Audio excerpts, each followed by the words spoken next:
Programming and language basics. Few preliminary words every beginner must understand. If you think of learning programming but not as a part of your curriculum, rather on your own interest, then the first question that would come to your mind is, which language should I start with? Which one would be easy to learn?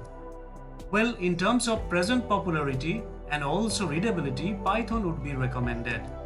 But if you really want to develop programming skills, it would be better to go for something more fundamental like C or C++.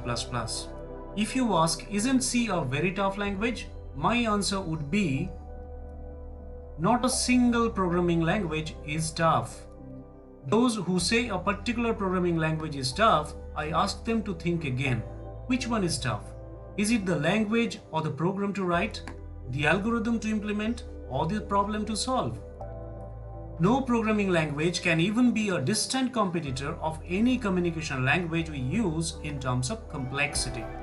A communication language has alphabets, lakhs of words, numerous grammatical rules, punctuation marks, etc.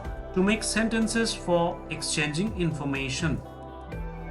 Whereas programming languages don't have their own alphabets, but only a handful of words called keywords or reserved words, few symbols and a limited set of rules or syntax. Some may argue one has to remember so many names of library functions, classes, modules, files and whatnot.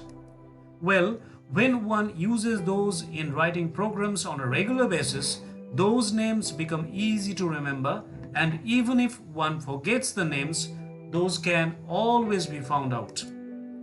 So learning any programming language is not tough. Rather, it must be nothing compared to learning even one's mother tongue.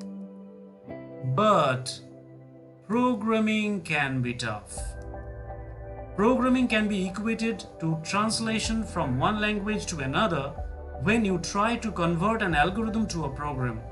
This, in most cases, must be very easy if the keywords, the operators, and the syntax or rules are known. However, when you are given a problem and asked to write a program that solves it, you need to be able to solve it and write instructions in such a way that someone who understands only a few words, symbols, and rules can follow the same. It has to be quite tricky, right? In order to understand how tricky it can be to write the procedure to solve a very simple looking problem, try the following.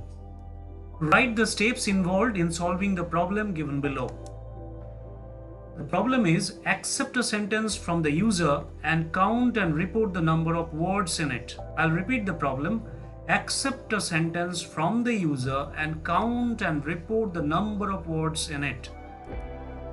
You are free to directly write a program too, if you can, but in that case, you are not allowed to use any built-in or library functions, other than the input and the output ones. Also remember that an input may contain any number of spaces or punctuation marks at the beginning or at the end of the sentence. Now, if you have never written a program or an algorithm before, you may think, anybody who can read and count can do this. You are right, but can you write down the steps unambiguously and in correct sequence so that one who doesn't even know what a word is can do the task? Well, just give it a try. Assuming you to be new to programming or algorithm writing, the best expected solution from you would be this one. Accept the sentence, skip leading spaces and punctuation marks, count a word when you find an alphabet after a space, stop when no more character is left, declare the total count of words. Sorry, it is no way near an acceptable solution fit to be converted into a program using any programming language.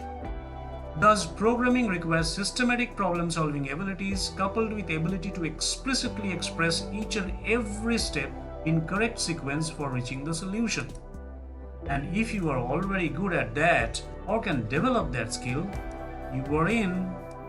So don't be worried about the language. Start with any language of your choice, and in the beginning, try to write as many simple programs as possible, and even try to write different programs to solve a single problem. Yes, practice is the key, and if at initial stages you get a lot of errors while compiling or running the programs, don't get frustrated.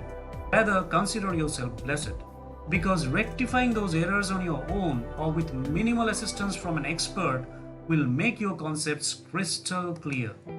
And one more thing, generally to learn any language, prior knowledge of any other language is not a must. However, existing knowledge of a similar language makes learning the new language easier, as a lot of common keywords, syntax or structures and symbols or operators would be there.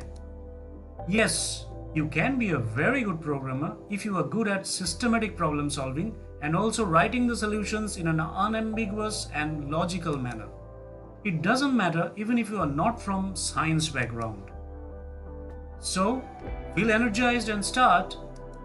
We'll be back with basics common to many programming languages. Till then, all the best.